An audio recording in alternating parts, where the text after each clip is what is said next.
Hey, good morning. I'm Patricia Murphy. It's Wednesday. This is Seattle Now. After 60 days, the Washington state legislative session is over. 267 bills are headed for the governor's desk. The so-called millionaire's tax caused a stir every step of the way. KUOW state government reporter Sarah Mizes-Tan was there keeping tabs on things. She's here to talk about the tax and what other bills made the cut. But first, let's get you caught up. Washington Senator Patty Murray plans to speak out against the SAVE Act this afternoon. The legislation, which passed the House last week, would require people to prove their citizenship in person when registering to vote. The Trump administration says the law would ensure that only citizens can vote. Murray says the bill amounts to voter suppression by purging Americans from voter rolls. She'll speak to the press at 1:45 this afternoon. There's another local effort to ban new detention centers from being built. The Pierce County Council has unveiled a proposal that would impose a 6-month moratorium. It would apply to unincorporated parts of the county. Similar proposals have already passed in Seattle, SeaTac, Tukwila, and King County. Pierce County Council members are expected to vote on the moratorium next week. And the owners of the Space Needle are expanding their footprint at the Seattle Center. They're purchasing property from the nonprofit PacSci for more than $17 million. Seattle Times reports the sale includes the IMAX Theater, which will continue to operate after renovations this spring. PacSci has struggled financially since the pandemic. According to the Times, the sale will help them survive. We're back with more headlines on tonight's episode of Seattle Now. This year's Washington state legislative session has come to a close. The rapid 60-day session just flew by. Still, lawmakers dug in for a 25-hour debate to tackle the state's tax system. 5 o'clock p.m. yesterday, so it was light when we started. It got dark. We went all night. It got light. Now it's midday, and we're not done yet. It's probably going to be a 24-hour debate by the time it's all done. That was Representative Jim Walsh talking to Q13. Lawmakers did more than just pass the millionaire's tax, though. They set their sights on affordability and federal policy. KUOW state government reporter Sarah Mizes-Tan joins us from Olympia to talk about this year's session. Sarah, really glad to have you. Of course. Thanks for having me. So the millionaire's tax dominated a lot of legislative conversation this session. How will it show up now that it's going to the governor's desk? Yeah, so just some top line facts about the millionaire's tax for folks who may not have been keeping up. This bill would levy a 9.9% tax on all Washington incomes over $1 million. So just to be clear, if you are lucky enough to be making your first $1 million, that will not be taxed. It is only income above $1 million. So if you are making, say, $1,001, you would only be paying tax on that $1 above $1 million. And so you would pay about 10 cents. I think an easy way to visualize it is to say that this tax will take a dime for every dollar that you make over $1 million. It'll generate about $3 billion from about 20,000 households. Lawmakers like to mention that this is about 0.5% of all Washington households. So it's not a very big tax base, but it won't start generating that revenue until 2029. Well, and a really big deal, right? The state's first income tax. Sarah, really important context, so thank you. It was a challenging process for lawmakers, a more than 24-hour marathon meeting trying to thread the needle and get that bill passed that Ferguson would approve. What did you hear from lawmakers about the process? We saw a lot of back and forth over this bill. It did encounter a lot of changes along the way, which is normal. But, for quite some time, I think it's worth noting that even Governor Ferguson himself was saying that he wouldn't support the bill in its current form because he felt like it didn't give enough of the revenue back to regular Washingtonians. We saw a brief fight from progressive Democrats who felt like the bill made too many concessions to big business. And all the while, we had Republicans who were staunchly opposed, saying that this bill was unconstitutional and that it opens the door to more income taxes on lower incomes in the future. When it finally encountered its final debate, which was in the House, it was a 25-hour debate, which is probably the longest in state history. 80 proposed amendments. So those are changes to the bill that the House had to work through. It was just, it's a ground-shifting change for Washington and Washington's tax structure. So we obviously saw that play out in the legislature. So the governor's stamp on that bill, and expected to be challenged as well. Yes, I think we will absolutely be expecting to see this show up in the courts as soon as the governor puts his signature on it. And I also think that voters should likely keep an eye out for seeing a repeal of this on their ballots in November. Also, a biennial budget year, Sarah. Heading into this session, the state was facing a pretty hefty shortfall. How did the legislative body handle that? They were facing a pretty big shortfall. They are required to balance the budget every year by law, so they had their work cut out for them.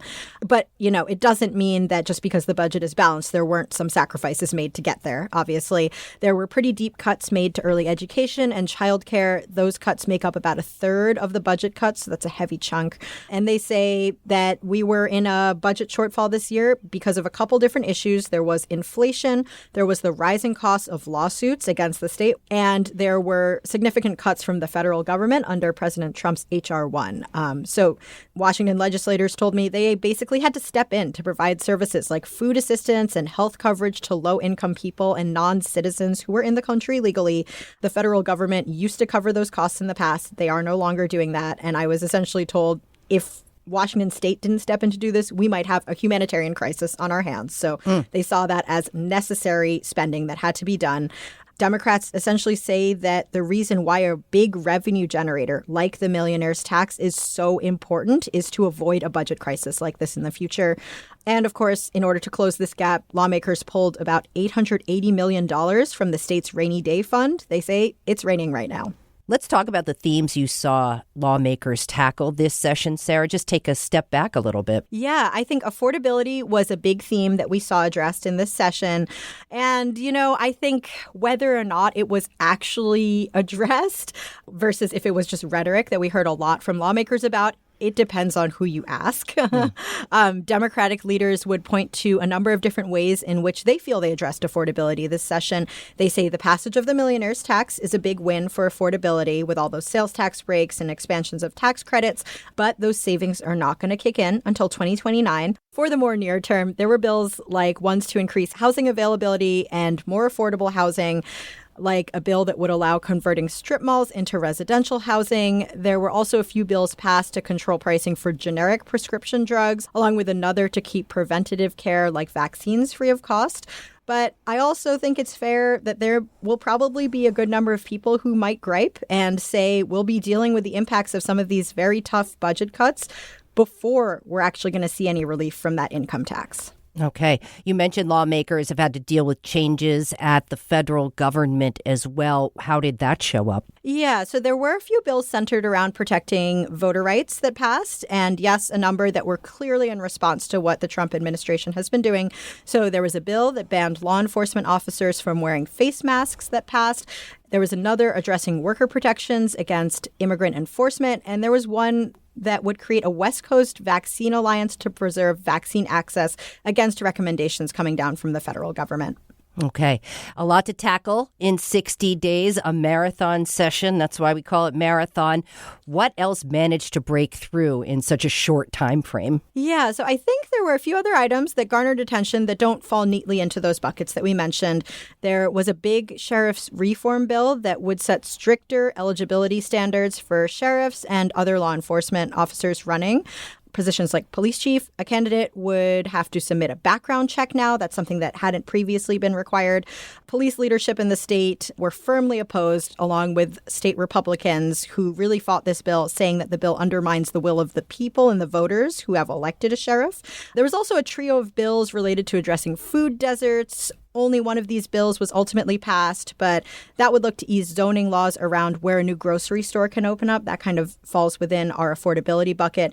And there was another bill that would protect Washingtonians from having to disclose their sex designation changes in government records. So things like driver's license. It's a protection for folks who identify as trans. And lastly, a bill was passed to establish a pre-K promise account to accept private donations that would go directly towards early childhood education. It's not a direct one-to-one with the childcare cuts that we saw, but it is something in that realm. So depending on how old your kids are, maybe you'll feel the effect of that. Okay. All right. Definitely thinking about those food deserts and affordability and housing density, Sarah.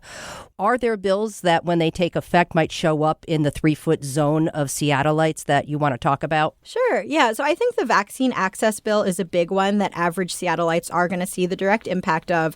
This will mandate that insurance companies continue to cover vaccines recommended by the states of Washington, California, and Oregon, as opposed to vaccines that are recommended by the federal government, which has rolled back their recommendations on vaccines like COVID, flu, and RSV. So Washingtonians will still be able to get those free of cost. There's also a bill that Governor Ferguson signed this week that will round up or down cash transactions to the nearest 5 cents. That's in reaction to the federal government's move to stop making pennies. Sometimes lawmaking is about resilience, Sarah. Not everything made the cut. What might show up again next year? Of course, bills that will live to fight another day. A bill that would keep people from being able to pay for signatures to put ballot initiatives forward is likely one that I think we're going to see return next year as the conversation around ballot initiatives continues. That was a pretty contentious one. There is a bill that would have created a mosquito fleet passenger ferry system in the Puget Sound region. I know that's a perennial one that comes up. It died in the very last hours of sessions this year just because lawmakers could not agree to some changes. So I do think that'll likely be back as well. It was a bit of a pet bill of the governor's. He mentioned it in his closing remarks. So I think we'll probably see that one as well. A bill looking to limit AI and another looking to limit addictive social media for children are also two more that didn't quite make the cut, but could come back next year. And, big picture, I think lawmakers told me they're going to be looking forward, creating more legislation around AI and social media, along with potentially creating a jobs package in response to the Trump administration's tariffs, which they say are hampering Washington's economy. All right. Pretty serious topics. Anything lighthearted make it onto the floor? Of course, yes. I'm always appreciative of a question like this. The state cactus designation. Yes. The basalt cactus, also known as the Columbia Plateau cactus, grows in dry locations in central Washington and is quite charming looking for a cactus, if you can qualify it as Looking it up. Yeah, it's kind of I guess they designated a ball cactus, so it's kind of little circles. Ultimately, though, the House Speaker told me that lawmakers were worried about the optics of passing a bill about the state cactus while they struggled to resolve bigger problems like, say, a budget deficit or the state's first income tax. So it got shelved for now. Sarah, are you trying to say there were more prickly problems they needed to tackle? Excellent point, yes. Sarah Mizes-Tan covers the state government for KUOW and KNKX. Sarah, really appreciate it. Welcome to The Beat. Of course. Thanks for having me. Appreciate you listening to Seattle Now, and thanks to our generous donors for your financial support. No need to debate. Take a few minutes to rate and review the show on your favorite podcast app. Today's episode was produced by Vaughn Jones. It was edited by Caroline Chamberlain Gomez. Our production team also includes Andy Hurst, Brooklyn Jamerson Flowers, and Paige Browning. Greg Kramer does our theme music. Seattle Now and KUOW Public Radio are members of the NPR network. I'm Patricia Murphy. We're back tonight with Evening Headlines.